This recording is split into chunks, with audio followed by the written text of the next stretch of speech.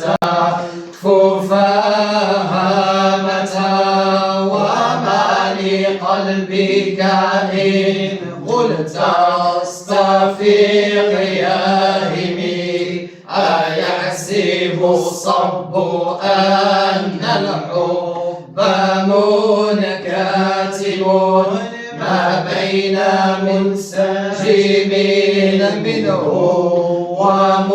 ومضطرب مولاي صل وسلم دائما أبدا على حبيبك خير الخلق كلهم يا ربي صل على محمد وعلى سادتنا آله وصحبه الكرام لولا الهوى لم ترق دمعا على طللي ولا أردت لذكر الباني والعالم ولا أعرتك ثوبي عبرات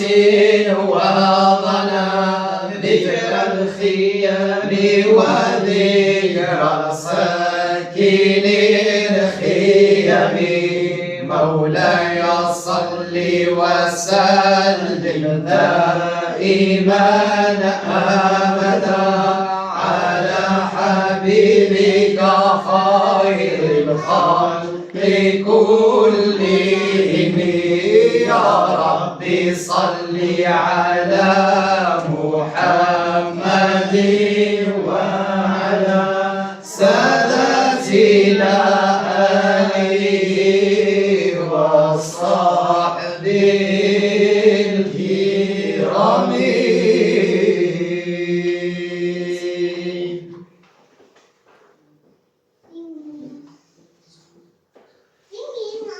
لم يخلق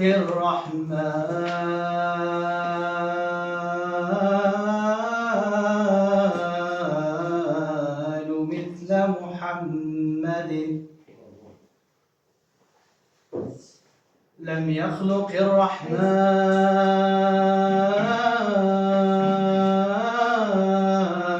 الرحمن مثل محمد بين الورى بشرا على الإطلاق كلا ولا عرف الخلائق قدره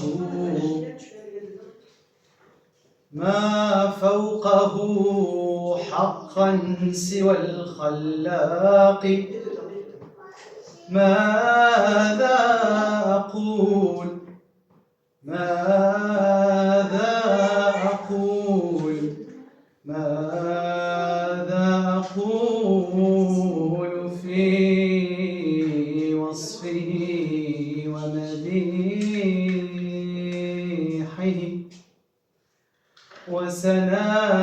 وسناه دوما باهر الإشراق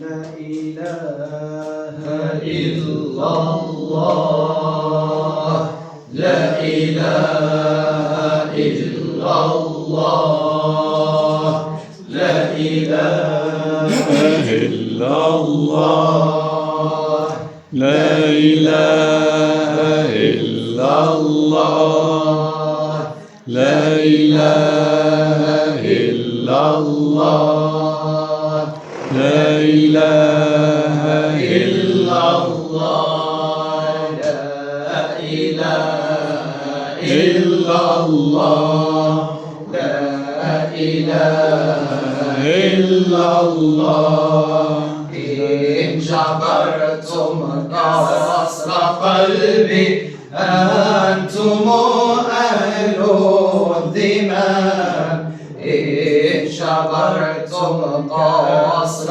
قلبي أنتم أهل الذمام وصلتم يا حبايب وصلتم يا حبايب هكذا شأن الكرام لا إله إلا الله لا إله إلا الله لا إله إلا الله قال تقمر الدياجي قل لأرباب الغرام قال تقمر الدياجي قل لأرباب الغرام كل من يعشق محمد كل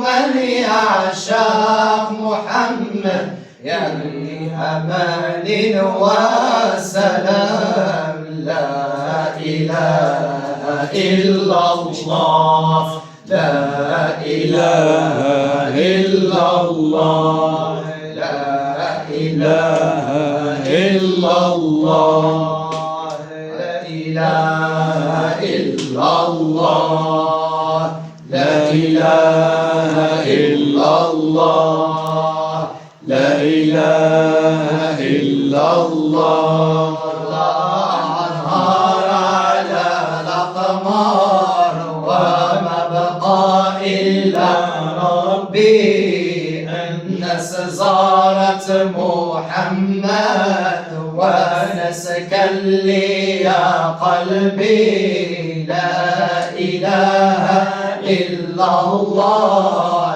لا إله إلا الله لا إله إلا الله انهار على قلبي حتى نظرت بعيني أنت دليلي يا ربي أنت ولا مني فيها لا إله إلا الله لا إله إلا الله لا إله إلا الله النور طالع يتلألأ من قرة العربي لمجاد خلتنا في ذي الحالة وسبتنا يا محمد لا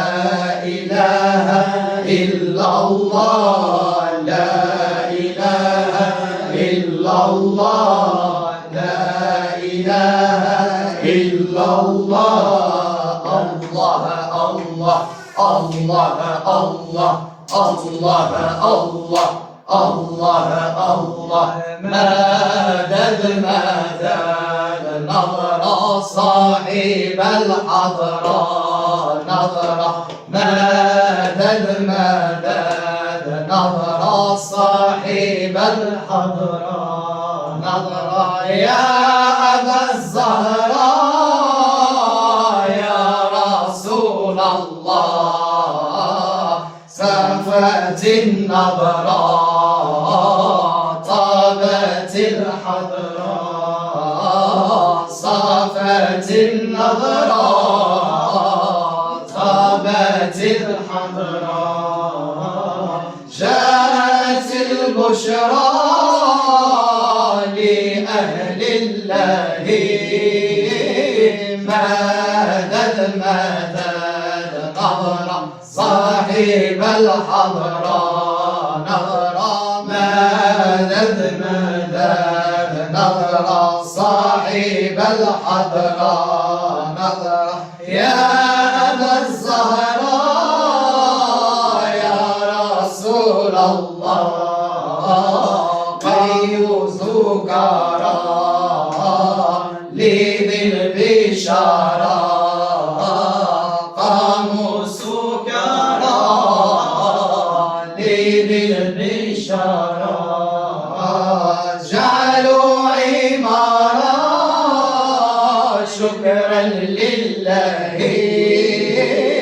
مدد مدد نظر صاحب الحضراء نظر مدد مدد نظر صاحب الحضراء نظر يا أبا الزهراء يا رسول الله هذه ليلة مباركة ميمونة ميمونة يربح من صلى عليه الله الله يربح من صلى عليه الله الله هذه ليلة مباركة ميمونة ميمونة يربح من صلى عليها الله الله يربح من صلى عليه الله الله هذه ليلة قد بدت بالحسن تلونت الله الله بالحسن تلونت الله الله لبعضها ظهرت وبطنت في الظهر الله الله وبطنت في الظهر الله الله ظهرت لبعضها وغابت عن كلها الله الله وغابت عن كلها الله الله هل كنت تدريها لا صرت بها مسرور الله الله لا صرت بها مسرور الله الله الله الله الله الله الله الله يا مولانا الله الله الله الله الله الله يا مولانا يا من تريد تدريفا لي فاسأل عني ألوهية أما البشر لا يعرفني أحوالي عنه غيبية الله الله الله الله الله الله يا مولانا الله الله الله الله الله الله يا مولانا فلو رأيت مكاني في الحضرة القدسية تراني لا تراني وكيف إلى بعضنا الله الله الله الله الله الله يا مولانا الله الله الله الله الله الله يا مولانا الله الله الله الله الله الله يا مولانا الله الله الله الله الله الله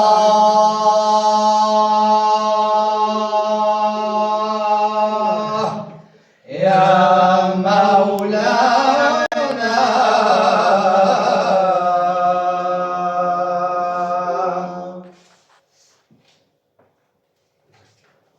On ne connaissait de lui que son nom, Baham, et son surnom, Mabal. Il menait alors une vie dissolue, passait toutes ses nuits dans les bouges à boire sans limite, était presque toujours ivre et fréquentait les mauvais garçons. Les gens de Mopti l'appelaient ce voyou de Mabal. Tierno Bokar ne quittait presque jamais son centre spirituel de Bandiagara. Cependant, 1 ou 2 fois par an, surtout avant les grandes fêtes, il se rendait à cheval dans la grande ville de Mopti pour s'y approvisionner. Ce soir-là, Mabal, qui revenait du fleuve, aperçut au loin Tierno. Intrigué par cette présence inhabituelle, il le suivit jusque dans la cour de son logeur, l'aida à descendre de cheval, laissait là l'animal et le prit pour aller le laver au bord du rivière. Après l'avoir bouchonné et pensé comme il convient, il le ramena dans la cour, donna à manger aux bonnes d'herbe qu'il avait ramassées en route, et vint s'installer spontanément, non loin de Tierno. Celui-ci, qui était assis sur une natte en pourpre, lui offrit la place qui était située à sa droite. Dès que les disciples de Tierno habitant Mopti accoururent pour le saluer, des exclamations fusèrent aussitôt. « Mais comment, Tierno? Tu acceptes ce voyou, ce Mabal qui passe toute sa journée à boire, qui est le garçon le plus dévergondé de Mopti, et qu'il s'asseye en plus à ta droite? Ah, si nous avions été là, jamais il ne serait rentré chez toi. » Tierno les regardait tous assez longuement. Mabal n'avait émis aucune réaction. Il restait là, impassible, comme s'il s'agissait de quelqu'un. « Mes chers amis, dit alors Tierno, permettez-moi de vous dire que vous faites erreur. Cet homme qui est à mes côtés, je ne le vois pas comme vous. Pour moi, Mabal est un morceau d'or pur, enveloppé dans un chiffon sale, qui a été jeté sur un tas d'ordures. Ni ce qui enveloppe l'or, ni le lieu où il se trouve ne peuvent diminuer sa valeur, car ce sont des éléments extérieurs à lui-même. » La parole de Tierno n'était pas tombée dans l'oreille d'un sourd. Mabal en avait été complètement remué. Quelques jours plus tard, alors que Tierno était rentré chez lui à Bandiagara, Mabal sentit en lui un appel irrésistible et se mit en route pour rejoindre celui qui occupait toutes ses pensées. En quelques jours, il parcourut à pied les 100 km séparant Mopti de Bandiagara et se présenta chez Tierno peu après la prière de l'après-midi. Le maître était dans son vestibule, entouré de ses disciples, en train d'enseigner. Après les chants et les salutations d'usage, Tierno engagea la conversation. « Eh Mabal, sois le bienvenu. Et merci encore d'avoir bien soigné mon cheval l'autre jour. » « Tierno, répondit Mabal, je suis venu te voir avec une intention bien précise. Je ne voulais plus vivre là où tu m'es. Je veux vivre à tes côtés, être avec toi constamment. Parce que seul l'homme dont l'œil a su discerner le morceau d'or pur sous un chiffon sale jeté sur un tas d'ordures aura la main capable de déchirer le chiffon et de faire apparaître l'or. C'est pour cela que je suis venu vers toi. J'en suis heureux, mon fils, et j'accepte ta demande, répondit-il. Sois le bienvenu. Nous vivrons donc ensemble. Toutefois, c'est pas moi qui ferai le travail. C'est à Dieu de déchirer le chiffon pour que l'or apparaisse. Je sais seulement qu'il y a de l'or, mais pour qu'il apparaisse, c'est une question de temps. As-tu un métier traditionnel? Oui, je suis tisserand, et même un bon tisserand, répondit Mabal. Tierno envoya donc quelqu'un chercher un métier à tisser. Il le fit installer dans la cour, contre le mur qui faisait face à sa propre place de prière, de telle sorte que chaque fois que Mabal levait la tête, il voyait Tierno. Chaque fois que Tierno levait la tête, il voyait Mabal. 3 mois passèrent. Mabal travaillait à son métier, priait, regardait Tierno et écoutait son enseignement. Et un matin, Mabal, l'illettré, Mabal qui n'avait même jamais fréquenté l'école coranique, Mabal qui n'avait jamais rien lu, se mit à chanter et ne s'arrêta plus. Visité par une inspiration irrépressible, il improvisait en langue peule de longues odes mystiques dont la splendeur poétique et l'élévation de pensées stupéfièrent tous ceux qui les entendirent, à commencer par les marabouts de Bandiagara. Et ces poèmes, sitôt chantés, étaient repris et colportés à travers la ville. Une nouvelle ivresse s'était emparée de Mabal, celle de l'amour divin. L'amour de Dieu a pénétré en moi. Il est allé se loger jusqu'à l'intérieur de mes os et on a tari la moelle, si bien que je suis devenu aussi léger qu'une feuille que le vent balance entre terre et ciel. De ce jour, Mabal n'a plus cessé de composer. Il était ainsi devenu un des plus grands poètes peuls de son temps. La transformation fulgurante de Mabal et les hautes connaissances spirituelles dont témoignaient ses poèmes ont glissé les marabouts d'étonnement. Mais comment un homme qui n'a jamais étudié pouvait-il connaître ou pressentir de telles réalités d'ordre supérieur? En fait, Mabal faisait mieux que les pressentir, comme disait les soufis. Il les goûtait. En moins de 3 années, Mabal avait été tellement consumé de l'intérieur que toute enveloppe matérielle était devenue pour lui transparente. Couché dans sa case, il pouvait voir l'état du ciel à travers la toiture. Il pouvait voir les gens approcher de sa case comme si les murs n'existaient pas. Il était bien devenu aussi léger qu'une feuille que le vent balance entre terre et ciel.